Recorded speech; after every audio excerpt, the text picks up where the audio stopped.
Alors, bonjour tout le monde. J'invite tout le monde à s'asseoir. Je me présente, Patrick Donovan. Je suis le coordonnateur associé de QuestCRN, le réseau de recherche sur les communautés québécoises d'expression anglaise à l'Université Concordia.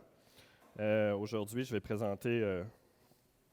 je vais lire les deux bios et ensuite, chaque présentateur va avoir 20 minutes et on va terminer par des questions.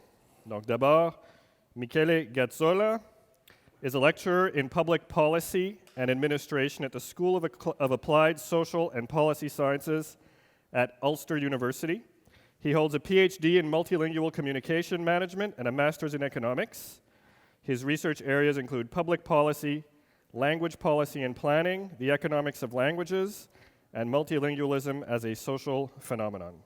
Merci de cette présentation. Donc aujourd'hui, je vais présenter des résultats préliminaires d'un projet sur l'administration publique bilingue que je suis en train de faire ici à l'Université d'Ottawa grâce au soutien financier le service allemand des échanges académiques. Ces projets portent sur la politique linguistique dans l'administration fédérale canadienne et suisse.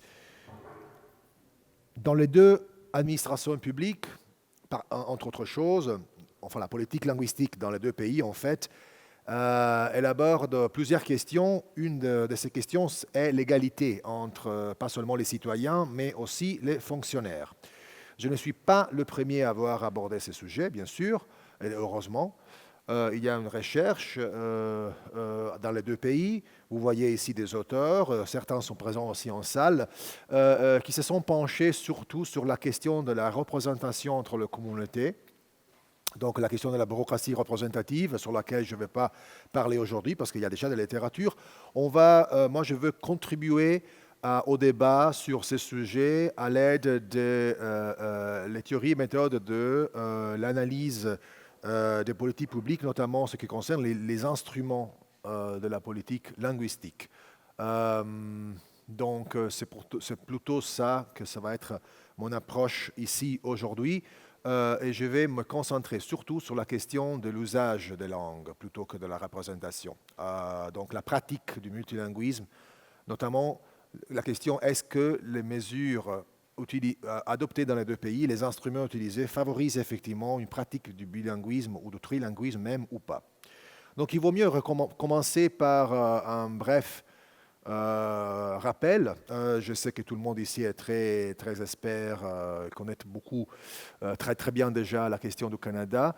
On sait que la partie 5 de la loi sur la langue officielle, donc, en fait, cette année, le 50e anniversaire. Ici, je mentionne la version de 88, la partie 5, qui est celle qui m'intéresse, Language of Work.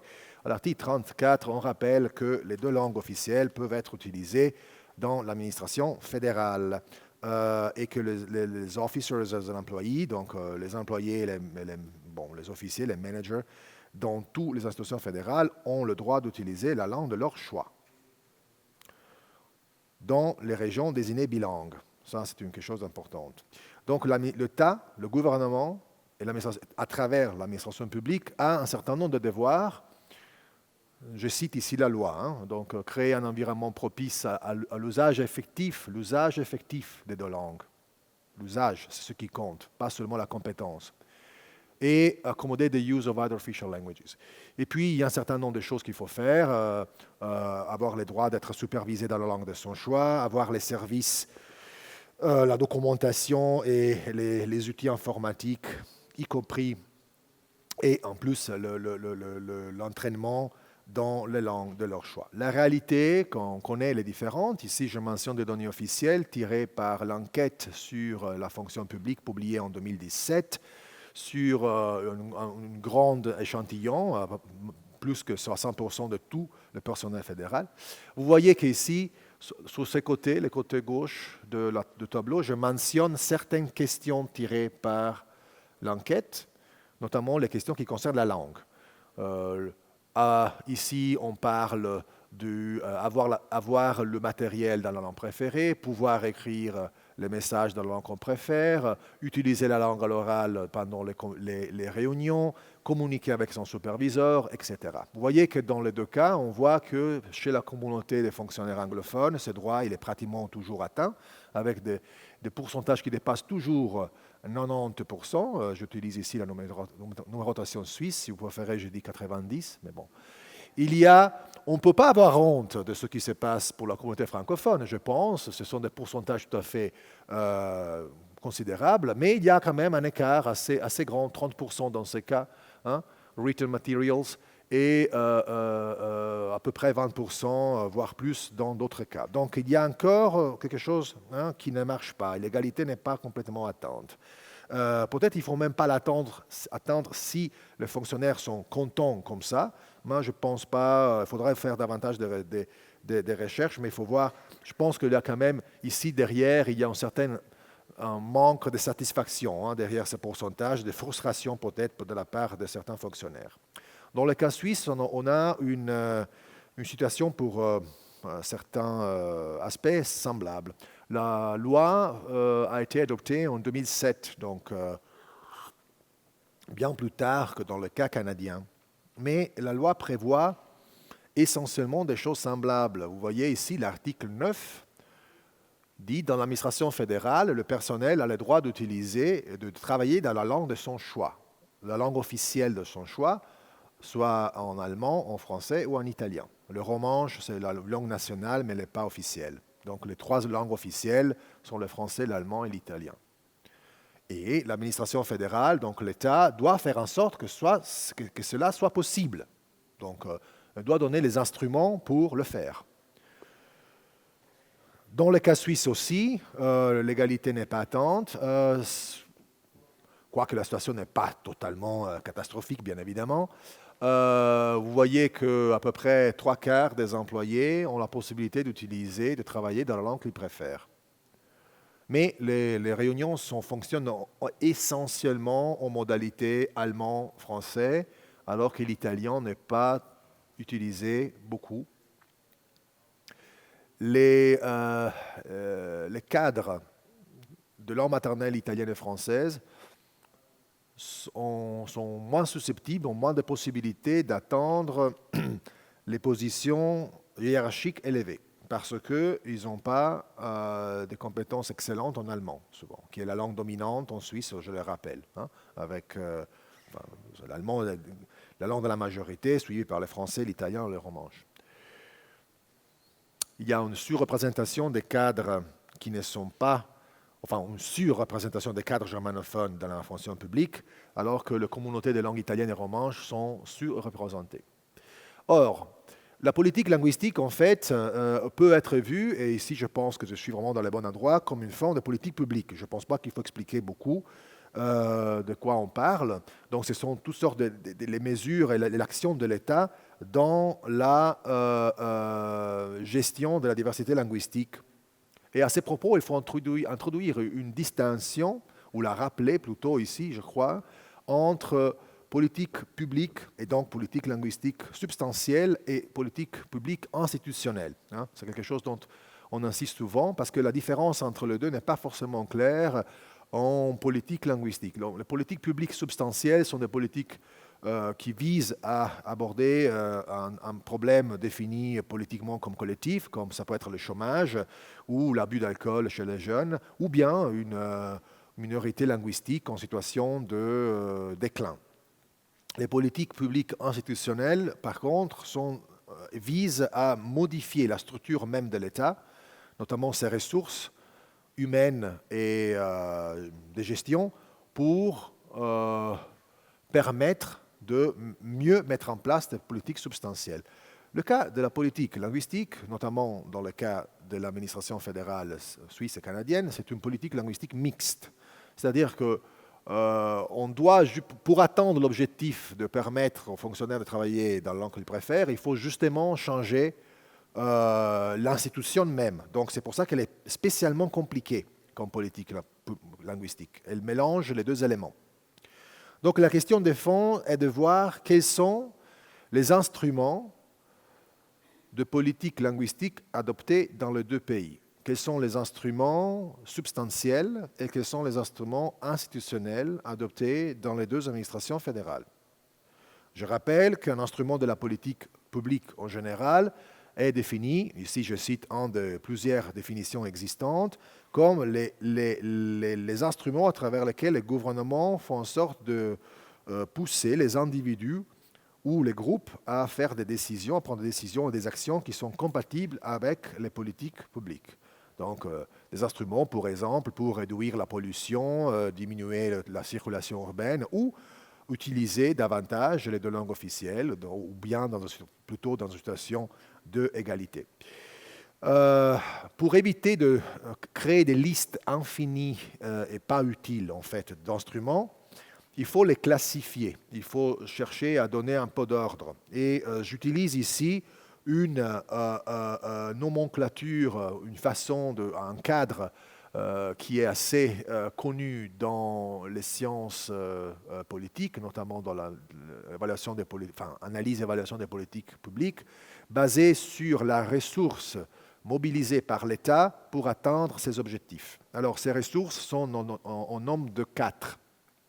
Selon cette framework qu'on appelle NATO, ça s'appelle NATO parce que ça faisait du bien, comme ça, de trouver un acronyme qui fonctionnait bien. C'est pour ça que le premier N veut dire nodality, c'est un mot un peu bizarre, pardon. Mais je n'ai pas 20 minutes. 10 minutes sont passées selon mon calendrier ici. Voilà, donc, il y a ici, c'est marqué 10 minutes, c'est pour ça.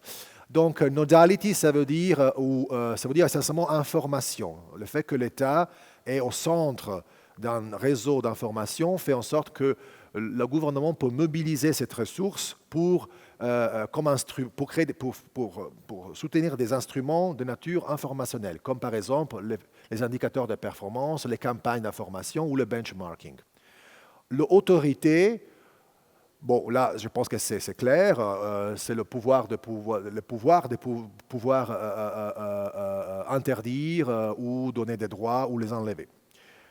Treasury veut dire essentiellement l'argent, donc l'État peut utiliser la ressource monétaire pour faire fonctionner, pour nourrir des instruments, par exemple en donnant des subsides ou des taxes. Et l'organisation, et la O for NATO, stand for organisation, réfère, savoir avec le fait que le gouvernement possède, est le propriétaire de bâtiments matériels et peut utiliser la ressource humaine, donc le fonctionnaire, pour atteindre ses objectifs. Or, je vais présenter, et ici, donc on va prendre les prochains 5-6 minutes.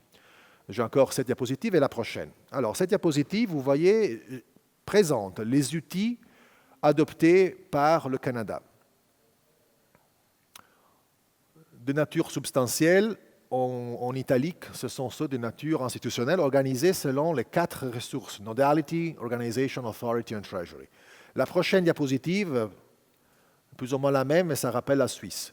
En gras, vous avez les outils qui sont différents dans les deux pays.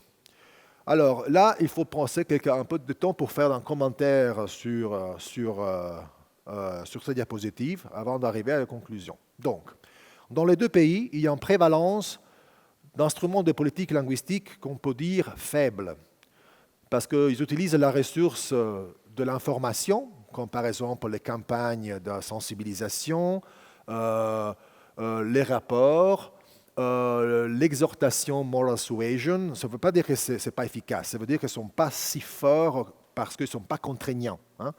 Donc dans les deux pays, il y a une prévalence des outils de la politique linguistique basée sur la ressource information. Par exemple, l'enquête que je viens d'utiliser, c'est un instrument très important pour communiquer avec le public quelle est la situation entre les deux communautés linguistiques.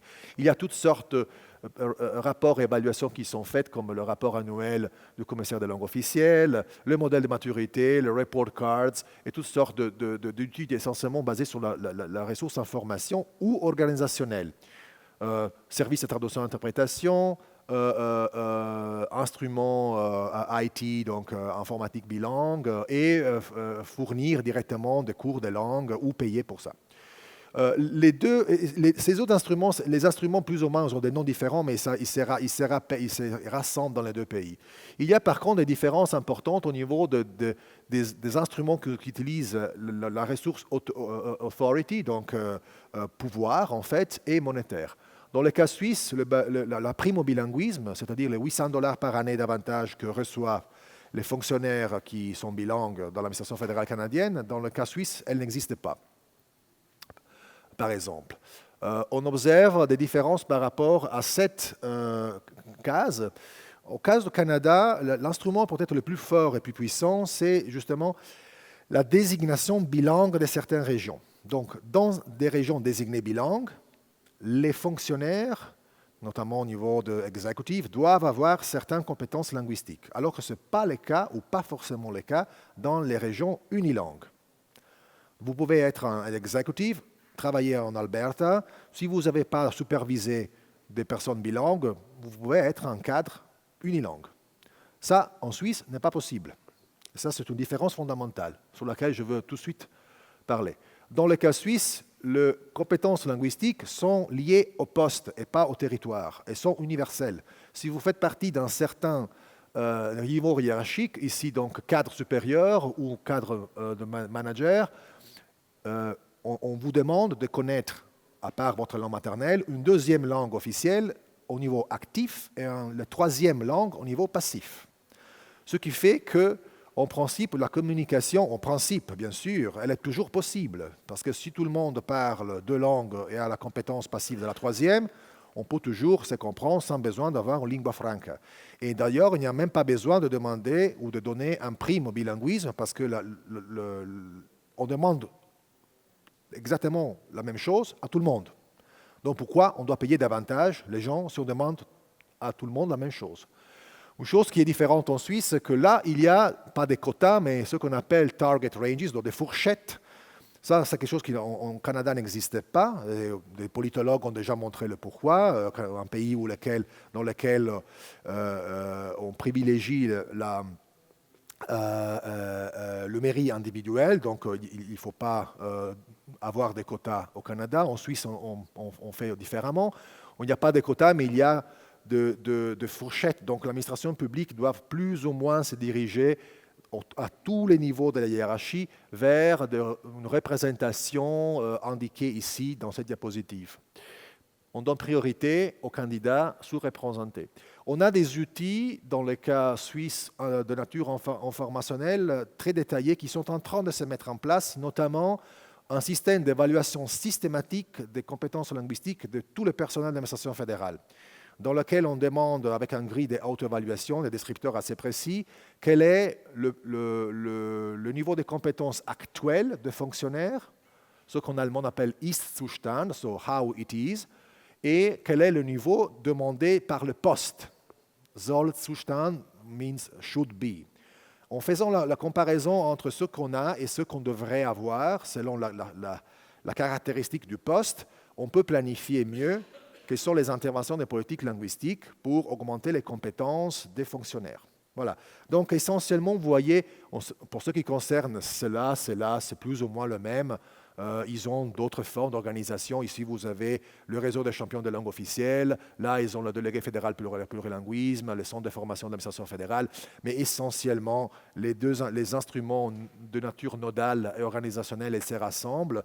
Les deux, sauf ça peut-être, la différence, il y a à ces niveaux, au niveau des deux, de authority et nodality. Donc, j'arrive à ma conclusion, même à l'avance. Donc, je répète un peu ce que je viens de dire. Dans les deux pays, on observe une prévalence d'instruments de la politique linguistique basés sur la ressource informationnelle et organisationnelle. Ce sont des outils, des instruments, qui peuvent être efficaces, mais qui sont, par leur nature, moins puissants, moins contraignants que les instruments basés sur la ressource argent, treasury, donc, et autorité. Les différences, essentiellement, que je viens de dire, sont à identifier dans les instruments basés. Enfin, il y a une différence outils et instruments en français, mais je n'ai pas le temps de rentrer dans les détails maintenant. Donc, les instruments de la politique linguistique basés sur l'autorité et sur la ressource monétaire. Au Canada, le profil linguistique dépend de la région et de la fonction, dépend si vous êtes dans une région désignée bilingue ou pas, si vous devez superviser des personnes ou pas, mais ce qui fait qu'en fait, si la personne, le cadre de Alberta, de Calgary, il est monolingue, il n'a pas supervisé des personnes monolingues, il est invité ici au Gatineau, Ottawa pour une réunion, comme on ne lui demande pas d'être bilingue, la réunion, effectivement, ici à Gatineau, Ottawa, va se passer en anglais forcément. Hein? Donc là, il y a une question effet de réseau. La pratique bilingue effective dans l'administration fédérale n'est pas possible si on continue d'avoir des personnes qui sont strictement monolingues. Ça, c'est une question qu'en Suisse, en principe, ça ne se pose pas parce que ce qu'on demande au cadre, au moins, est le même partout. Hein? La prime au bilinguisme n'existait pas en Suisse parce que justement language requirements are universal, donc les requis linguistiques sont les mêmes par tout le monde. Et au Canada, il n'y a pas, comme je dis, les target values parce que la carrière dans la fonction publique elle est basée sur autre chose, notamment le mérite individuel. Une limite que je vois dans les deux pays, par contre, est que dans tous les cas, et ça c'est ma conclusion en fait, dans les deux cas, comme vous venez de voir, il y a on souligne l'importance des compétences. Donc, il y a beaucoup d'instruments qui concernent les compétences, par exemple, investir dans des cours de langue. Mais la compétence, elle n'est pas synonyme avec usage. La compétence reste quelque chose de potentiel si on ne donne pas la possibilité aux gens d'utiliser leur langue. Alors, il y a peu d'instruments qui abordent la question, il y a un dé qui manque, qui a la question de l'usage des langues. Les compétences linguistiques sont quelque chose qui fait partie de l'individu. Mais pour pouvoir utiliser ces compétences, comme les sociolinguistes nous rappellent, il faut que les autres comprennent ma langue. Donc la question de la politique linguistique ne doit pas être basée sur l'individu en tant que tel, mais sur le réseau d'individus qui travaillent ensemble. La prime au bilinguisme, par exemple, elle est donnée aux individus pour leur permettre pour récompenser le fait qu'ils connaissent deux langues. Mais il faudrait déplacer cette incitation monétaire, à mon avis, des individus vers les gestionnaires. C'est-à-dire il faut donner des incitations monétaires pas aux individus. Parce que moi, si je parle deux langues, mais tout le monde autour de moi n'a pas qu'une, moi, je ne peux pas utiliser ma langue. Il faut faire en sorte que les incitations, s'il faut en avoir, de nature monétaire, soient données à ceux qui ont le pouvoir de permettre une pratique du bilinguisme. Donc, il ne faut pas rémunérer la compétence en tant que telle, mais l'usage de cette compétence dans la réalité des meetings. Voilà. Donc, par exemple, et d'ailleurs, je ne suis pas le premier à le dire, mais déplacer les incitations monétaires ou bien purement réputationnelles vers les gestionnaires et les managers pour voir s'ils sont capables, effectivement, de faire évoluer positivement les indicateurs qu'on a vus tout à l'heure, le pourcentage de personnes qui peuvent effectivement utiliser leur langue. C'est ça qu'il faudrait monitorer et donner davantage d'incitations afin que les personnes qui ont la responsabilité créent un environnement propice à l'usage des langues. Investir uniquement sur les compétences, c'est le premier pas, mais ce n'est pas suffisant. Voilà, donc la prochaine étape de ce projet, qui vient de commencer il y a 2 mois, c'est justement d'évaluer l'efficacité des instruments de politique linguistique. Donc je vous remercie, je remercie aussi la DAD qui a permis d'être ici aujourd'hui. Merci encore, et ici vous avez des références.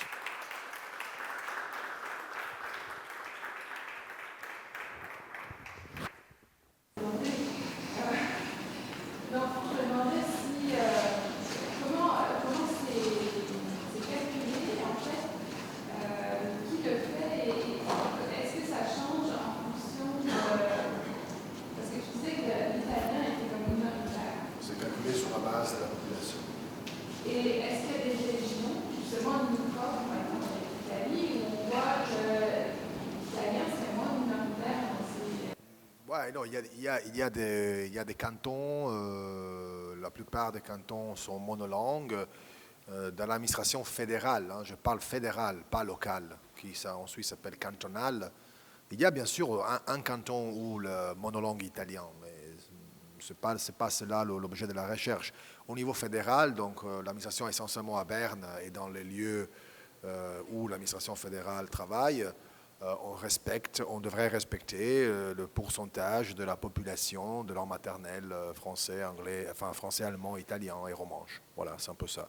Avec un certain marge de manœuvre, parce que le quota c'est trop rigide, donc il y a des fourchettes. Mais ça représente la population, c'est ça.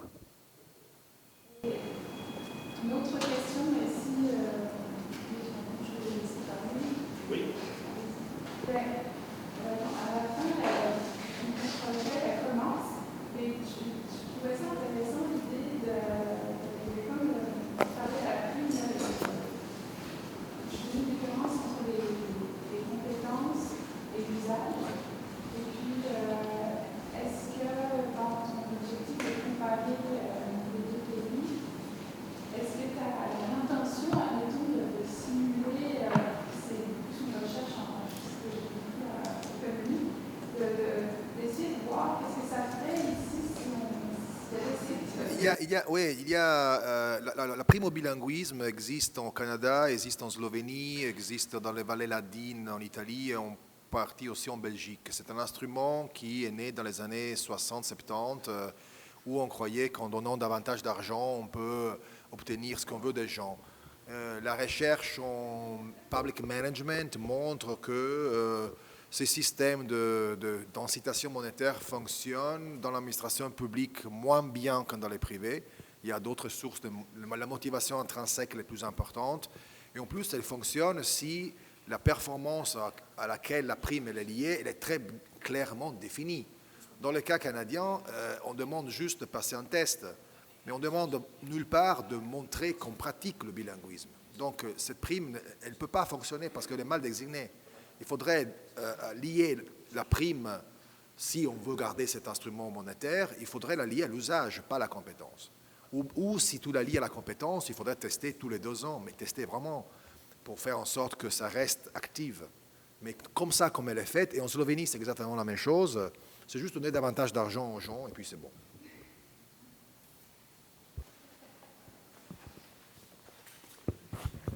Oui, merci, Michaelis, c'est vraiment intéressant, vous deux, en fait. Ma question, c'est un point d'éclaircissement. Un gestionnaire anglophone d'Alberta, quand il vient dans la région d'Ottawa, dans une rencontre, techniquement, c'est censé être bilingue. En pratique, vous avez raison, par contre, que ça finit souvent par être une langue anglais, mais les droits linguistiques des employés à Ottawa sont retenus quand même. Il devrait avoir des services d'interprétation, si ce n'est pas possible. Mais en pratique, vous avez raison. Mais ça se rattache à ma question, ce qui est... Ici, j'ai remarqué, moi je suis enquêteur au commissariat aux langues officielles, les personnes qui portent plainte, souvent, sont parfaitement bilingues. Puis c'est vraiment pas une question de communication ici, c'est une question d'égalité de statut. Et je me demandais en Suisse, c'est comment... La défense des droits linguistiques, c'est une question de statut ou de communication,